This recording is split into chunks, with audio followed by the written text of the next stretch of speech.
তো দেখেন, প্রথমে আমি ইলাস্ট্রেটর ওপেন করছি। আজকে ইলাস্ট্রেটর ওপেন করলাম ইলাস্ট্রেটরের সাথে পরিচিত হওয়ার জন্য, আপনাদের সাথে পরিচয় করে দেওয়ার জন্য। বেসিক্যালি আপনি যখন আপডেট ইলাস্ট্রেটরগুলো ওপেন করবেন তখন এইরকম একটা ইন্টারফেস দেখতে পাবেন। এটা প্যানিক নেওয়ার কিছু নয়। এখানে হ্যাঁ, হচ্ছে। প্যানিক নেওয়ার কিছু নয়। আমরা যখন এখানে ক্লিক করব, এমনি নর্মালি ইলাস্ট্রেটর যেভাবে ওপেন হলে দেখা যায় সেরকম দেখা যাবে, বা পুরাতন ভার্সনগুলোতে এভাবে দেখতে পাবেন। তো প্রথমে আমার প্রশ্ন যেটা, সেটা হচ্ছে ইলাস্ট্রেটর আর ফটোশপ জিনিসটা কি, এটা কি কে বলতে পারবেন?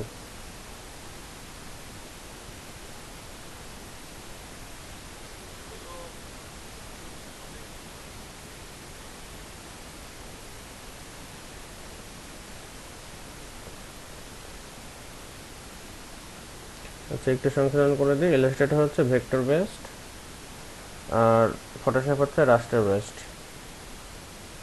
ভেক্টর বেসড কেন? ইলাস্ট্রেটর আপনি যেটাই কাজ করেন সেটা হচ্ছে ভেক্টরাইজ কাজ হয় এবং সেটা ফাটে না জুম করলেও। আর ফটোশপে হচ্ছে পিক্সেল ওয়াইজ কাজ হয়, যেটা হচ্ছে জুম করলে ফেটে যাওয়ার সম্ভাবনা থাকে। সেই জন্য ফটোশপকে বলা হয় রাস্টার বেসড। বিভিন্ন প্রিন্টিং মিডিয়া থেকে শুরু করে বিজনেসের যত কাজ আছে, ফটো এডিটিং ছাড়া সব কিছু কাজ, প্রিন্ট মিডিয়া যত কিছু কাজ থাকে সব কিছু ইলাস্ট্রেটরে করা হয়। ঠিক আছে? এখন দেখেন, এখানে আমরা ইলাস্ট্রেটর দেখতে পাচ্ছি। সো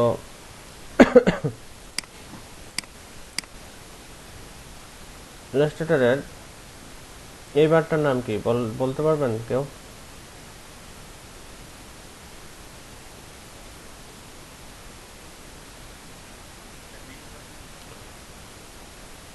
রাইট, এটা হচ্ছে মেনু বার। মেনু বারে অনেকগুলো অপশন আছে: file, edit, object type, select, effect, view, Windows, help. এই মেনু বারটার সাথে সবাই পরিচিত হওয়ার কথা, কারণ যারা মাইক্রোসফট ওয়ার্ডে কাজ করেন, কম্পিউটার ঘাটাঘাটি করেন যারা, প্রায় সকল সফটওয়্যারে কিন্তু মেনু বারটা থাকে অ্যাপ্লিকেশনগুলোতে। সো এটা মেনু বার। এটা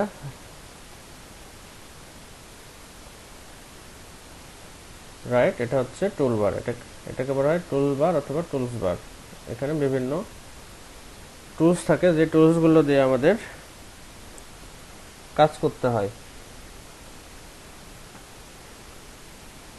তারপরে আমরা দেখতে পাচ্ছি ডান সাইডে এটার নাম কি? ডান সাইডে যে বারটা দেখতে পাচ্ছি,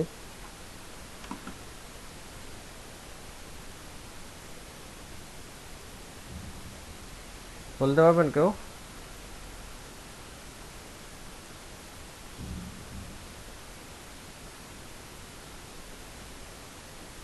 বলতে পারবেন?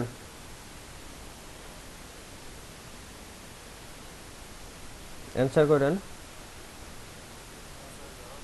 হ্যাঁ, রাইট।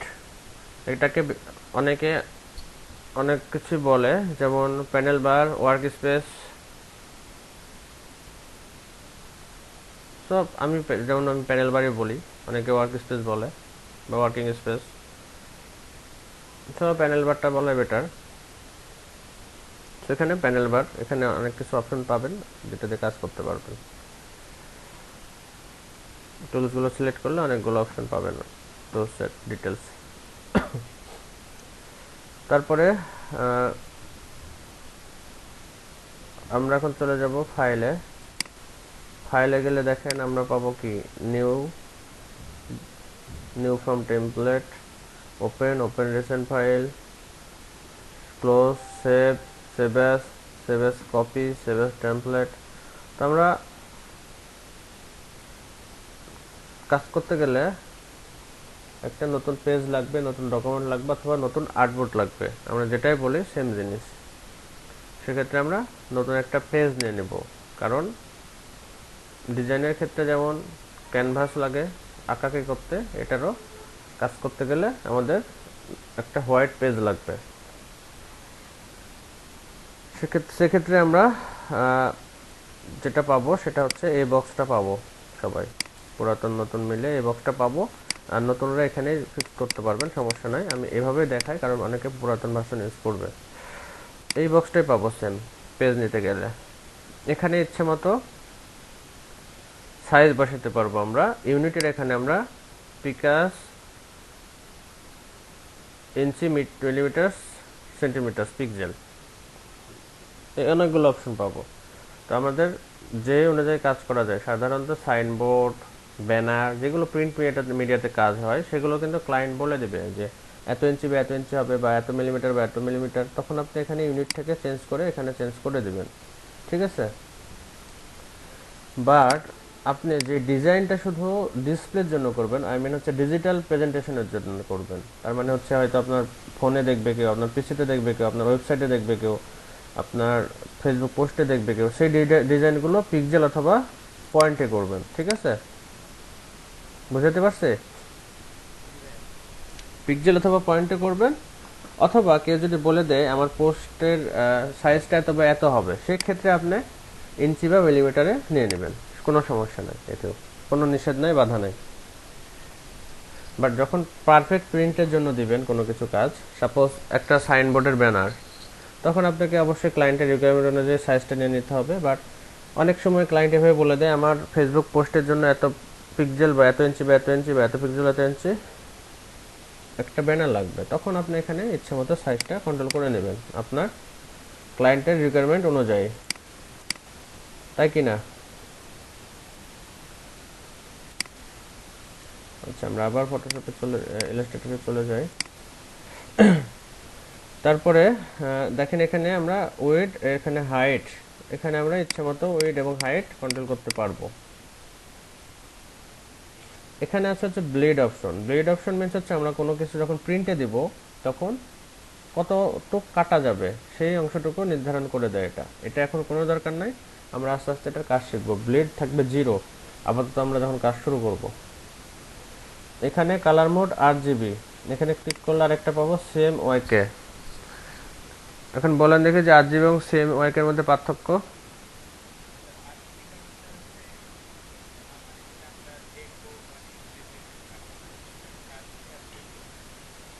রাইট, RGBটা হচ্ছে সাধারণত ডিজিটাল প্রেজেন্টেশনে ইউজ হয়, আর সেম ওয়েকে সবসময় ইউজ হয় প্রিন্টারের জন্য। মানে প্রিন্টার সবসময় 4টা কালার মিলিয়ে প্রিন্ট করে, একটা কালার দেয়। সেক্ষেত্রে আমরা প্রিন্টে কোনো কিছু দিলে সেম ওয়েকেটা দিয়ে সিলেক্ট করে নেব। আপনি কোনো ডিজাইন যখন প্রিন্টের জন্য রেডি করবেন তখন সেম ওয়েকে সিলেক্ট করে কাজ করবেন, ঠিক আছে। তাহলে আমরা আপাতত 8 GB সিলেকশন করে রাখলাম, আর কোনো কিছু করার দরকার নয়, জাস্ট সব কিছু এভাবে সেট আপ করে নেবেন। এখানে কিছু প্রিসেট দেওয়া আছে, তাদের হচ্ছে সাইজ অনুযায়ী, মানে অটোমেটিক ইলাস্ট্রেটর থেকে দেওয়া আছে, বাট এটা আমরা করলাম কাস্টমাইজ। এখন কি করবো আমরা, ক্রিয়েট ডকুমেন্ট।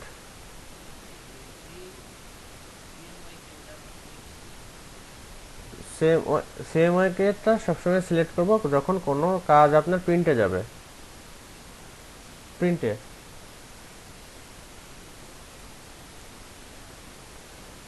বুঝছেন?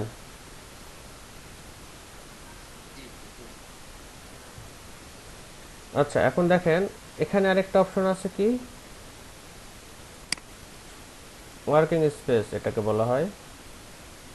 সরি, ওয়ার্কিং স্পেস নয়, উইন্ডোজে গেলে বুঝতে পারবো। এখানে একটা ওয়ার্ক স্পেস। ওয়ার্ক স্পেসে দেখেন এখানে এসেনশিয়াল ক্লাসিক, যে এসেনশিয়াল ক্লাসিক দেওয়া আছে আমার, এসেনশিয়াল ক্লাসিক। সো আমরা এসেনশিয়াল অথবা এসেনশিয়াল ক্লাসিকই প্রাথমিক অবস্থায় সিলেক্ট করে রাখবো, ঠিক আছে। তারপর দেখেন আমরা এখানে যখন আমরা এই পেজটা যখন ওপেন করে ফেলছি তখন এখানে কিন্তু একটা বার তৈরি হয়ে গেছে মিডিল আর একটা, তাই না? আগে কি এই বারটা ছিল মেনু বারের নিচে? এই বারটার নাম কি বলতে পারবেন?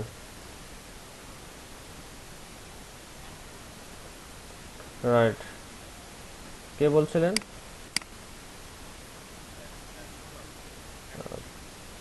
ওকে, কাজ জানেন নাকি হালকা পাতলা? মার্কেট প্লেসে আইডিয়া আছে, মানে মার্কেট প্লেসে আইডিয়া আছে।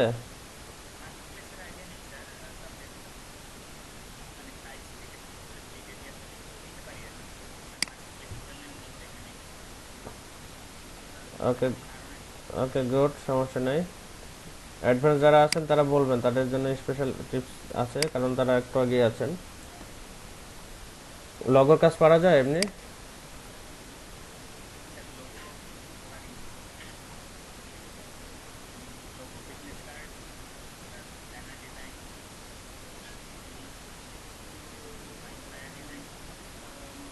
ওকে, তাহলে ব্যাচমেটদের একটু হেল্প করবেন যতক্ষণ থাকবেন, বা আমি না থাকলে। ঠিক আছে। Okay, thank you. Thank you Rakib ভাই। আচ্ছা, এখন যে টপিকটা ছিলাম এটা হচ্ছে কন্ট্রোল বার। উনি ঠিক বলেছেন, উনি এটা বলেছেন কন্ট্রোল বার। সো এটা কন্ট্রোল বার। এই টুলসগুলো, যে টুলসগুলো সিলেক্ট করবেন বা এখানে আমরা যে কাজগুলো করব যে টুলসগুলো দিয়ে, সেই টুলসগুলোর কন্ট্রোল এখান থেকে আমরা করতে পারবো। সেই টুলসগুলোর ডিটেলস এখানে পাবো, যে প্রপার্টিজ আমি এখানে বোঝাই দেবো এগুলো কোথা থেকে আসবে। আপাতত এটা মনে রাখেন যে কন্ট্রোল বারে আমরা এখানে যে ডিজাইনগুলো করব, কন্ট্রোল বার থেকে আমরা অনেকগুলো অপশন কন্ট্রোল করতে পারবো। ঠিক আছে। তো আপাতত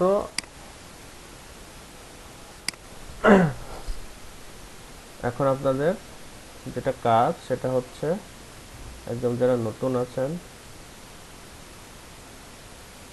এখন আপনাদের কাজ হচ্ছে ক্লাস অফ টাইম। আমি যে পর্যন্ত দেখালাম সেই পর্যন্ত সবাই একটু ট্রাই করেন। বেশি চাপাচাপি ভালো না, কাজ ভুলে যাবেন। আমি আবার আসতেছি, পরে আবার বুঝিয়ে দেবো।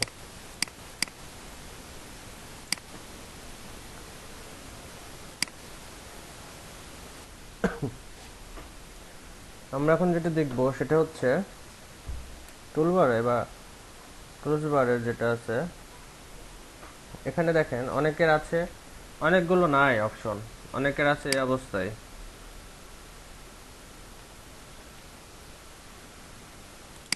এই অবস্থা আছে,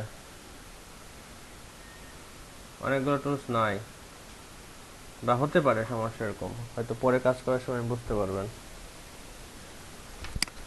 তারা কি করবেন, এই যে টুলবারে যে অ্যাডভান্স করে দেবেন, অ্যাডভান্স করে দেবেন, তাহলে সব চলে আসবে। এখন দেখেন যেটা দেখবো আমরা সেটা হচ্ছে কালার সম্পর্কে। তো কালার সম্পর্কে দেখার আগে আমরা যেটা দেখবো সেটা হচ্ছে এই টুলসটা, সিলেকশন টুলস বা মুভ টুলস। আমরা এটাকে বলি সিলেকশন টুলস অথবা মুভ টুলস। কেন সিলেকশন টুলস বা মুভ টুলস বলা হয়, সেক্ষেত্রে আমরা সেটা দেখার জন্য এখান থেকে রেক্টেঙ্গেলটা তুলে যে সরাসরি রেক্টেঙ্গেলটা ড্র করব। আমরা রেক্টেঙ্গেল অল শিফট ধরে ড্র করলে পারফেক্ট বর্গক্ষেত্র হবে। আর আমরা যদি অল শিফট ছেড়ে দিয়ে ড্র করি, ইচ্ছা মতো আমরা ড্র করতে পারবো। তো আমরা রেক্টেঙ্গেল ড্র করার পর দেখেন এখানে আছে কালার, কালারের যে টুলসটা সেটা এখানেও আছে, আবার এখানেও আছে। তো আমরা সাধারণত এখান থেকে বা এখান থেকে কন্ট্রোল করব। এখানের উপরের কালারটা কি,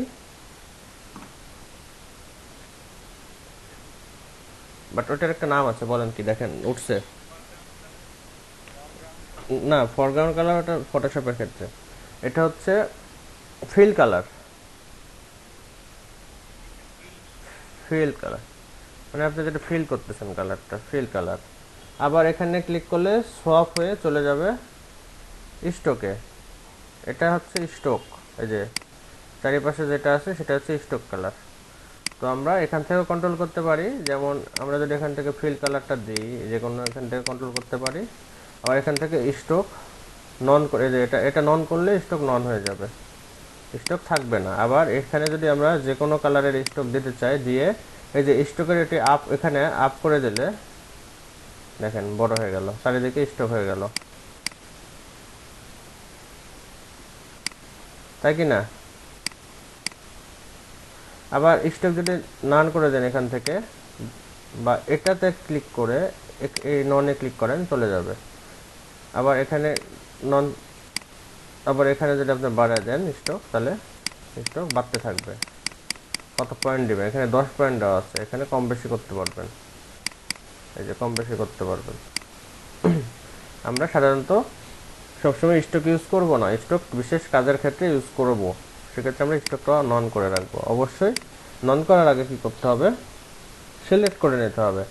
সো ইলাস্ট্রেটরে যেটাই করেন, কালার চেঞ্জ করেন, স্টক নন করেন, যে কাজই করেন তার উপরে, মানে যে অবজেক্টের উপরে যে কাজই করেন, সেই অবজেক্টটা অবশ্যই আগে যে সিলেকশন বা মুভ টুল দিয়ে সিলেক্ট করে নিতে হবে, দেন কাজটা করতে হবে, দেন কমান্ডটা করতে হবে। আমি এখন দেখেন এটা এখন সিলেক্ট নাই, এখন কালার চেঞ্জ করলে কি কালার চেঞ্জ হবে, হচ্ছে? কিন্তু আপনারা যখন দেখেন সিলেকশন টুল সিলেক্ট করে যখন সিলেক্ট করে নেবেন, দেখেন আমি এখন কালার চেঞ্জ করলে হচ্ছে। তো এটা হচ্ছে সিলেকশন টুলসের কাজ। সাপোজ দেখেন এখানে আমি যদি দেখাচ্ছি, অল্ট ধরলে কপি হবে, অল্ট ধরলে কপি, একাধিক কপি করতে পারবেন একটা অবজেক্ট থেকে। তো অল্ট ধরে আমি কপি করার পর দেখেন আমি সাপোজ এটার কালার চেঞ্জ করব, তাহলে এটা যদি সিলেকশন করে এটা কালার চেঞ্জ করি, বুঝা গেছে সিলেকশন টুলের কাজ। এখন সিলেকশন টুলসকে আমি আবার কেন মুভ টুল বলতেছি, কেন মুভ টুল বলতেছি, দেখেন এটা দেখেন বেস সাইজে আছে, আমি তাহলে এটা এখন এই সোজা নিয়ে আসি, এটা এই সাইজে নিয়ে আসি, বুঝা গেছে কেন মুভ টুলের কাজ, মুভ টুল বলছি আমি। মুভ মানে কি, সরানো। সো এই যে দেখেন অবজেক্টগুলো আমি ইচ্ছা মতো সেম টুলস দিয়ে সিলেক্টও করতে পারছি, সিলেক্ট করে আবার সরিয়ে নিয়ে যাচ্ছে, সেক্ষেত্রে নাম দিয়েছে কি মুভ টুলস। আবার দেখেন আমরা তো একটা একটা করে সিলেকশন করতে পারছি। এখন আমি যদি একসাথে সবগুলো বা এই লাইন থেকে এই লাইন পুরোটা সিলেক্ট করি, কিভাবে করব,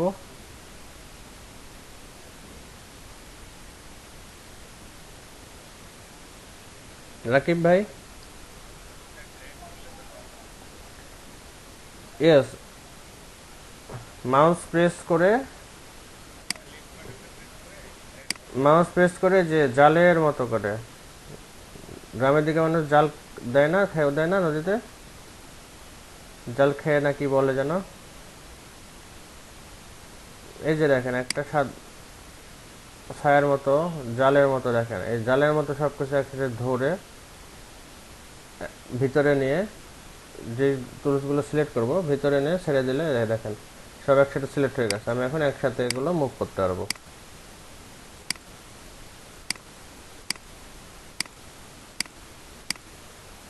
বোঝা গেছে?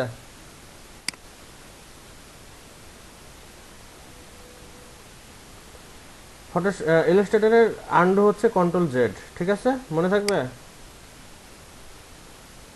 কন্ট্রোল জেড, কি কন সি টি আর এল plus Z.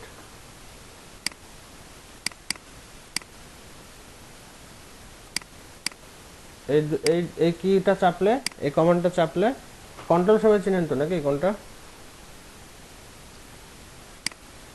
Control plus Z চাপলে undo হয়ে যাবে, দেখেন আন্ডো, আমি এটা ডিলিট করে দিচ্ছি আন্ডো। আবার সিলেক্ট করলে ব্যাক চাপলে ডিলিট হয়ে যাবে একটা কিছু, এই যে এই অবজেক্টটা যদি ডিলিট করে সিলেক্ট করে ব্যাক স্পেস অথবা ডিলিট কিবোর্ডের ব্যাক স্পেস অথবা ডিলিট চাপলে ডিলিট হয়ে যাবে। আবার কন্ট্রোল জেড ভুলে যদি চলে যায় কিছু, কন্ট্রোল জেড চাপলে আন্ডো হয়ে চলে আসবে, বোঝা গেছে?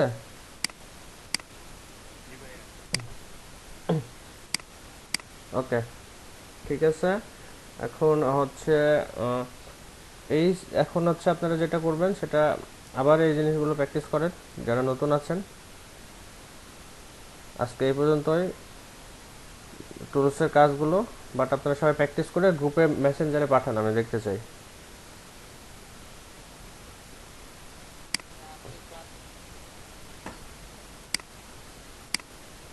সবাই দেখতে পাচ্ছেন ডিসপ্লে?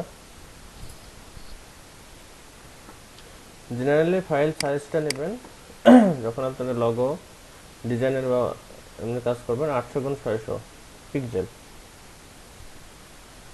অথবা পয়েন্ট,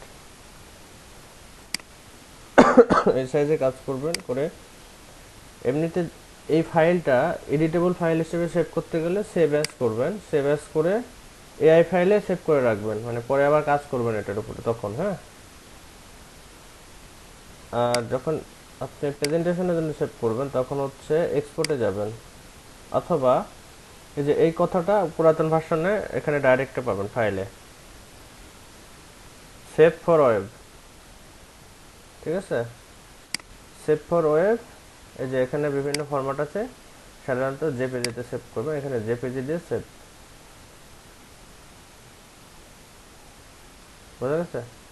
জেপিজি দিয়ে এখানে সেভ করলে নির্দিষ্ট ফোল্ডারে এই যে সেভ, এই যে নির্দিষ্ট ফোল্ডারে যে সেভ করলেই সেভ হয়ে যাবে জেপিজিতে। বোঝা গেছে? ওকে, এটাই আর কি, সিম্পল ইস্যু।